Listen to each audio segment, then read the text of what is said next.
Hi, this is Jonathan J, and welcome to the Dealmaker's YouTube channel. Remember, if you haven't subscribed, hit the subscribe button and the notifications bell because there's lots of great content on this channel about buying a business. And today, I want to introduce you to Andy Doyle, who I describe as the reluctant dealmaker, because when I first met Andy, he knew that he wanted to buy a business, but he wasn't entirely sure whether he had time to buy a business. And he's bought 5 since, so he found the time.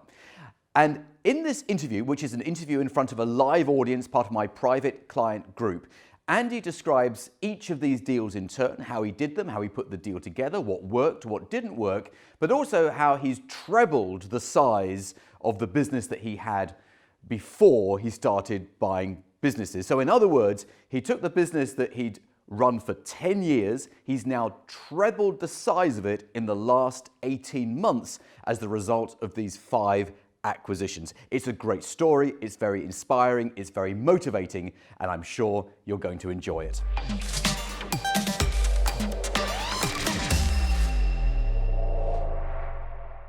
So tell us about the first acquisition and warts and all. Okay, so the first one was a company, so obviously we sent out 500 letters from the template you gave us, and I spoke to 30 or 40 on the phone when they responded, and then I whittled that down to 5, and then 3 I pursued with a bit, and then 2 very quickly went. So the first one we bought, you know, it was a really great company. They had their own product. The team had been there a long time and they really got it. They had a really good customer base. They were an e-commerce company. They had their own e-commerce platform, which was, for me, something we'd never dealt with as a digital agency. So it was like a new vertical market for us. It made sense. So on paper, the company was purchased for, it started off being purchased for 400,000. And we agreed 40,000 up front, but that was less than they had in the bank, and then spread out as deferred over 4 years. By the time we got to the actual sales, there was a couple of things which they hadn't hit a couple of targets in terms of the SPA. So, and it sounds mercenary when you say it, but at the 11th hour we sort of said, actually we think the company is now 350, not 400. And he was like, yeah, that's cool. I didn't do the things I said I'd do. So we docked it down then. Yeah, so we bought it. And obviously the money came out of the company itself, and every month we're paying him a fee out of the company, which is good. And then I don't know if you remember, Jonathan, I spoke to you or texted you and said, if I want to clear him off, what are your thoughts? You know, the deferred. And you just said, offer him a number. So we owed him, I think, something like 180,000 at this point. So I said, would you take 100 to clear it, you know, in cash? And he said no, but we agreed on 120. So that was the first one in. So there was my company, and then we built the structure up, as Jonathan sort of says about with all the SVPs. So that was the first one into the group. And yeah, it's now the biggest part of what we do. And how long did it take you from having that first conversation on the phone to completion? It's funny, I looked this up because I knew you'd ask. It was about 9 weeks. 9 weeks, okay. That's pretty fast. Yeah, it was quite fast. He was just keen. There was no other shareholders to worry about. His accountant and lawyer were really on it. And, you know, I actually thought it was a bit too easy, to be honest. It was a weird one. Is it one of those things that if you make it difficult, it's difficult, and if you just sort of go with the flow?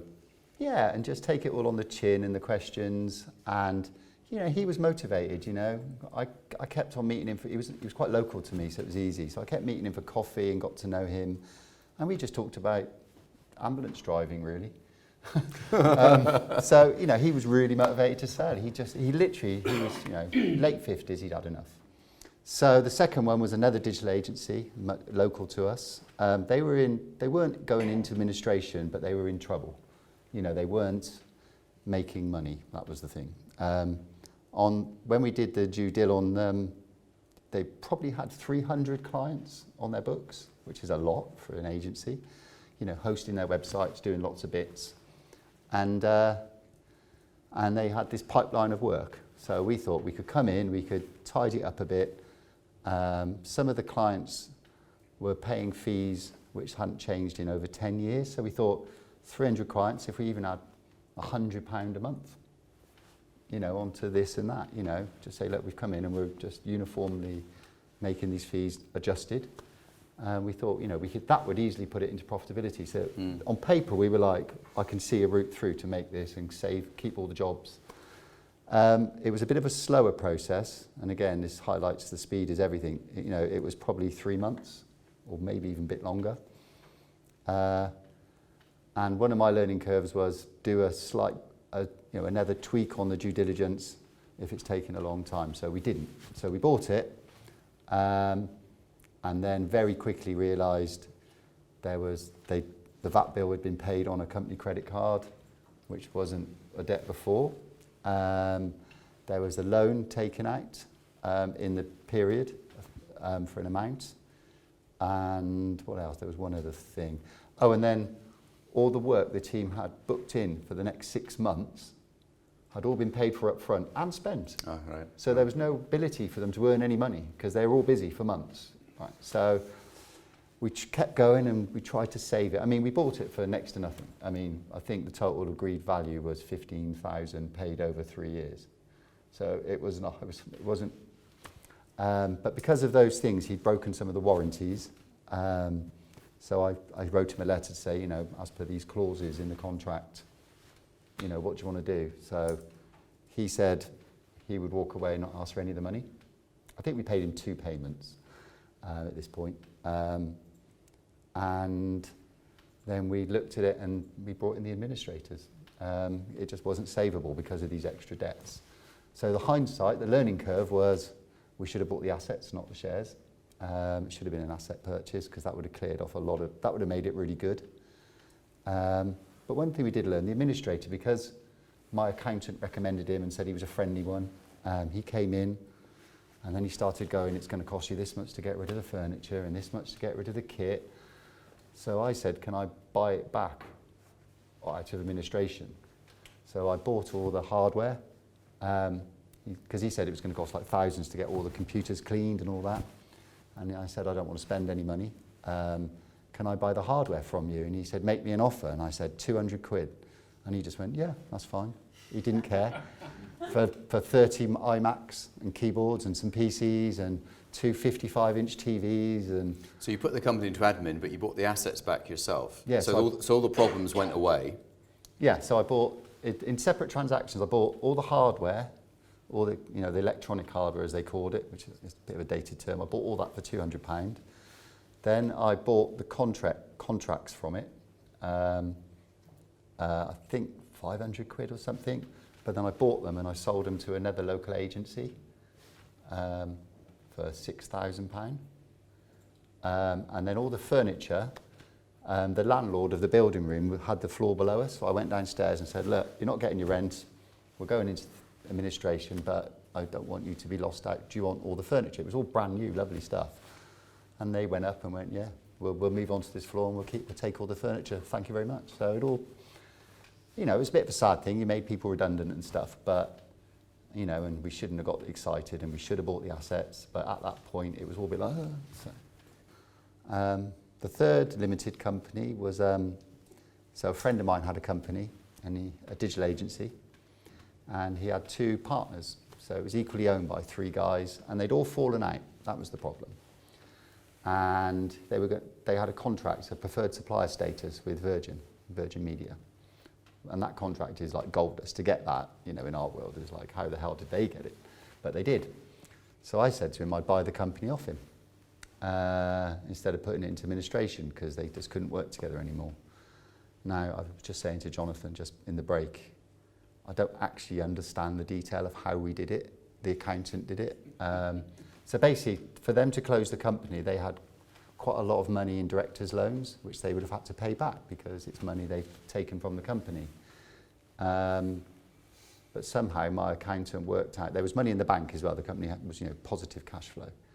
So the accountant worked out a way that we could pay on paper 185,000, I think it was, for the company, because of the cash in the bank.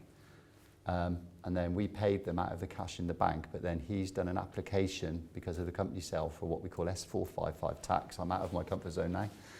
And that will come back to us probably in February next year, and that'll be about £100,000. So technically we're getting paid about £100,000 to buy the company, which is kind of bizarre. Awesome, man. It's bonkers, isn't it? I don't. And I was saying to Jonathan, the accountant, I've said to him, "Can you explain to me how you've done this?" And he's like, "Well, you do this. And I'm like, "No, I don't get it. I just don't get it. But thank you." So we got the contract. Again, and then the guys who, were selling the company, they wanted to keep all the kit, and they'd bought lots of things like bikes and tellies for their houses on the company. So they had to buy that off me. So they all paid me, about £2,000 each for the kit they bought, which was a bargain for what they'd got. But legally, they had to buy that out of the company, the assets. So the company purchased it, and they wanted to keep it. Yeah, because it was in the house. Otherwise, they have to give it all back, right? Yeah, and I said to them, I don't mind if you want to give me your bike and your TV and your 3 Xboxes. And, I was like, I think the tax man is going to question why you've got all this through your company. They were quite happy. They said, give us a figure. So I gave them a figure, which was a lot lower than the value of it. I mean, they're nice guys, and I didn't really want the stuff. So they bought it all back off the company. So I got about £6,000 there. Then we're going to get this tax back, and we've got this ongoing contract now with Virgin Media. So that's the third limited company in the group. That was the big upside, yeah. Yeah, 100%. And it's a good contract. It's just generating money every month now. Yeah. I asked you before we started if you used the letter approach. Yeah, I did, yeah. So did you take my letter and just adapt it, personalise it? How did you approach it? I mean, we can look at us sitting here. I'm probably less formal than you, Jonathan. So I took the structure of the letter and I adapted a bits of it to make it more Andy-like and a bit more, digital agency sort of wording. But it was pretty much, we've come across your company, we think it's great, giving them the strokes. I would love to have a telephone chat with you, if you're interested, in, acquisition. It was a simple 2-line letter, and I bought the list from, one of the websites online. I bought a list of digital agencies in the Southwest. So the hardest bit was starting that first process, and obviously everyone here on the cohort. I remember every month coming in and people would be like, "Oh, I've sent the letters," and I was just like, "Oh, I'm not doing this." And I said to Jason. Yeah. I said to him over a beer, I was like, "Right, before the next one, if I haven't sent out the letters, you can just punch me in the face." And I bought the list and just did it. And then from there, it's actually just a process. How did you feel in your very first phone call? I hated it. It was the word. The first phone call was really hard. The first few were, to be honest. And then I met with a few people, not any businesses we bought. There's a few people who were quite local to me. And I think you said it on the course about just go and meet people and have a chat. One guy was like, "Oh, come and meet me. You'll see me. I'm the guy who looks like Richard Gere." I was like, "Great, the ginger bloke meets Richard Gere, brilliant." And again, it was just a chat. And then after a couple, you actually thought, "Yeah, this is actually fine." And now, I've got no issue. I mean, just, even the business we bought, my friend owned the one, but the other two I'd never met. But I rang them both individually, "Hi, it's Andy. I'm looking at buying your business. Should we have a chat? Because I just want to know how you feel about it." It's just. So what's the secret of your success? Doing it, isn't it? Just getting on with it. Is it really as simple as that? It's as simple as you just got to take that first step and go, "I'm going to ring them." Not email them. If you email them, you get into that. It's if they email you, you ring them. That's the thing. You can't beat a phone call. So obviously, from the looks of it, you're looking at 15-ish times multiple you're looking to exit for times EBIT. But I imagine that you're buying from much less than that. So on your first deal, obviously, which seems to be the one that's brought you the most value, how did you come to the price of the 400 grand? My accountant. I've got the most amazing accountant, to be honest. So I got their last year's figures, and then I asked, and then I literally gave them to him, and then I put him in touch with the owner. So then I sort of took a step back, and then he went over to their offices with his assistant, and literally just, he said, we're going to open drawers and see if there's paperwork, and chat to them. And yeah, he just came back to me and said, with a big long report, you know, and it wasn't this, you know, I'm not talking mega bucks here to do this. He came back and he said, they got this many clients for this amount of time. I would put a figure out, and he actually put it higher. He said, I put this figure as a fair price for the company right now. So the guy who wanted to be the ambulance driver didn't give you a price he wanted at that particular point, or had he? The learning curve again, I said to him, how much do you want for it? And he wouldn't say, he just wouldn't. Now, I'd just be like, well then we can't proceed. That's what I would do further on. But my accountant, he came in and he actually put the structure together for me. He said, there's enough money in the bank to do this. He got deferred consideration, he got when the guy would have to pay his tax, and he sort of said, if you offer him this, he's going to bite your hand off. So I offered him what the accountant said, minus about 100 grand. And he was perfectly happy. And then like I said, later on, when he didn't hit some of the levels, he said, we took 50 off, which was fair. I mean, I wasn't trying to pull one on him. You know, he said the company was going to do this, and there was this contract coming in, and that didn't happen, and these two bits didn't happen. So my accountant said, to be honest, with the realisation of that, we probably should lower it by 50. Andy Doyle, thanks very much. Thank you.